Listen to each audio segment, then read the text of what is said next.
Hello, everyone, and welcome to Workforce Wednesdays. I'm Erin Fabrizius with the Wisconsin Personal Services Association, and I'm joined today by Tyler Clark, who is a staff person for Joint Finance Committee co-chair Representative Mark Bourne. And Tyler is very experienced with the state budget process. He's been staffing the Joint Finance Committee for 3 years now, which is our legislators' budget writing committee. So welcome, Tyler. Yeah, thank you for having me. Great. So Tyler, we want to talk today a little bit about demystifying the process of talking to your lawmakers. I think sometimes that can be really intimidating to people. So what's the best way to get in touch with your legislator if you want to share an opinion with them? People are intimidated when they contact their legislator. They don't think they should, or maybe they shouldn't reach out. Most legislators have, pretty everyday people have other jobs. They're doing other things too. They're not just state legislators in Wisconsin. So you probably could run into your state legislator at the grocery store or anywhere, and maybe you wouldn't even know it was them because they are, they are out doing everything else that everyone else is doing, and they're in the district for the most part most of the time, and they only come down to Madison when they have to. I think most of them would tell you that. To reach out to your legislator is super easy. I mean, if you go on the Wisconsin State Legislature website, they have an address bar in there where you can just put in your address, find where you live. It'll tell you your senator, your representative, give you their email, mailing address here at the Capitol, the staff that work there. I would say the best way to generally reach out to your legislator is that route. Find out who your legislator is if you don't know, and reach out to them by email. Usually is best because calling down to Madison, you probably won't get them a lot of the time. They're busy or they're at home. So sending them an email, you'll almost always, the staff will forward on that email, and you can start a dialogue from there. But usually that's probably the best route to go. Great. And then if people are comfortable meeting in person, is it an option to also try and set something up back home in the district, not in Madison? Sure. Actually, I would say that I think most representatives would prefer that. They would prefer to meet. I mean, when I first started the Capitol, the same thing for Representative Bourne. He's the co-chair of finance, so he's fairly busy. He's down here from Tuesdays to Thursdays, but Monday and Friday he's in the district a lot. So we set up a lot of constituent meetings then in the district, and I think those are more effective for representatives. They'd rather meet constituents in the district than have you drive all the way down to Madison. If you're I mean, Mark's in Beaver Dam, but why would you drive from Beaver Dam to meet your representative when you can meet him at the local coffee shop?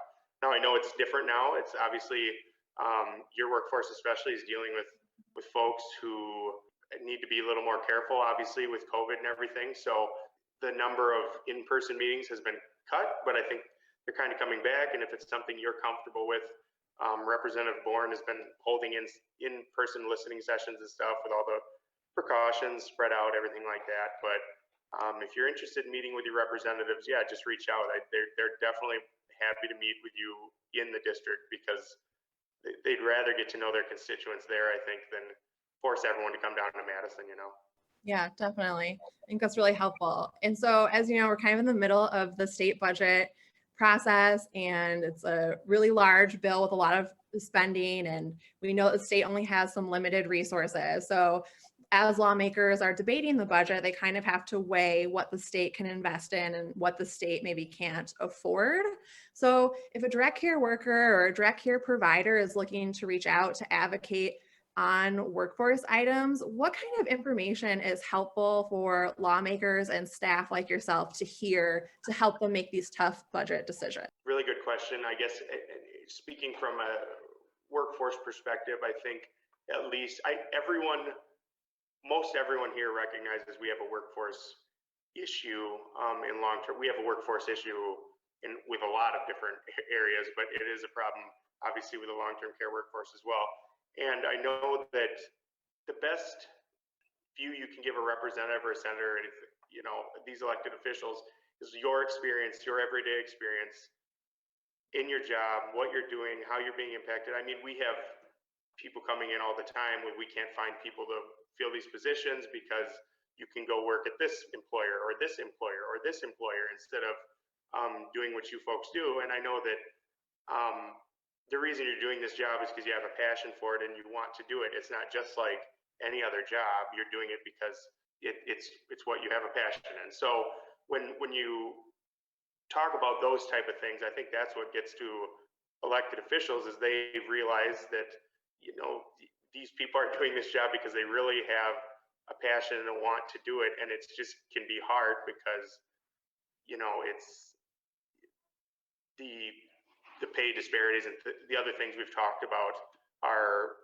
you know, they're just difficult to deal with. So I think talking to a representative or a senator about that and describing your personal experience is far and away the best advice I can give you on that, is just talking about what it's like for you every day in your job. I think that's great. I think sometimes what makes people afraid to reach out to a lawmaker is they feel like, well, I don't know all of the statistics, or I don't know the exact Medicaid reimbursement rate. But I love what you're saying, which is just to talk about what this looks like for you and your life. Like, yeah, I could get a better job with better pay at Quick Trip, but my passion is caring for people and I want to be able to make that work, or different examples like that. Yeah, right. And I mean, your state legislator is not going to expect you to know the reimbursement rate, because that is just not something a regular person would know. I mean, I learn about all this stuff when I'm up here because that's what my job to learn about it, but that's not something you would be expected to know. I don't think a representative would thrust that question on you. We're now kind of coming to the end of the public hearing process on the state budget. And then, as we know, kind of a lot of the decisions are made by the Joint Finance Committee, which has 16 lawmakers. So sometimes I hear from people like, oh, well, I should not reach out because my lawmaker is not on the Joint Finance Committee. Or people feel like, oh, no, I missed the budget public hearing, so now I can't weigh in. Are there still opportunities for people to have an impact on the budget, even if their lawmaker is not on the Finance Committee, and even if they maybe couldn't make it to a public hearing? Yeah, 100%. I mean, this is, you know, you can, of course, contact your representative or senator anytime. They're looking forward to hearing from you, and they want to know the opinions of people in their district. The public hearings, we have a budget website that I'm sure Erin has and the association has, that you can provide comment on through the website, or we have a JFC email you can provide comment on. So maybe if it's a budget related item and you don't want to just reach out to your rep about it, you can send that through the website and we can see that as well.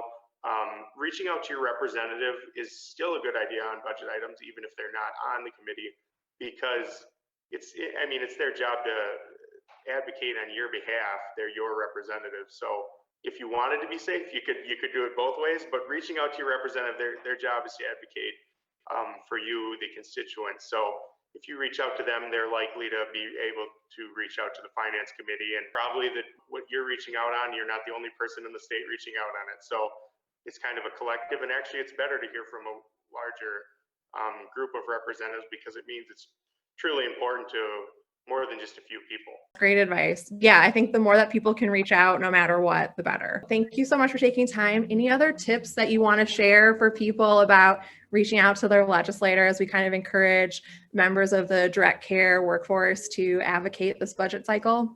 I guess the only thing is, don't feel just what we talked about before. Don't feel like you can't or something because you're going to be bothering someone, or legislators look forward to hearing from their constituents. So the best way to do it, I think, is to send them an email and you get a response back. But reach out to your legislator. It's the best way to do it. Sending a mass email to every legislator isn't effective, because if everyone did that, we get so many emails we wouldn't know what to do. But reaching out to your legislator to have them advocate on your behalf is the best thing you can do. And you can call the office or email in, and they are looking forward to hearing from you. And if you really want to, again, many of them sit down and have meetings in the district and are willing to make time for constituents. Sometimes it takes a little longer, but if you keep at it, they're there to represent you. So then they're looking forward to meeting you. All right, great. Thank you for your time, Tyler. We really appreciate it. Yeah, thanks for having me.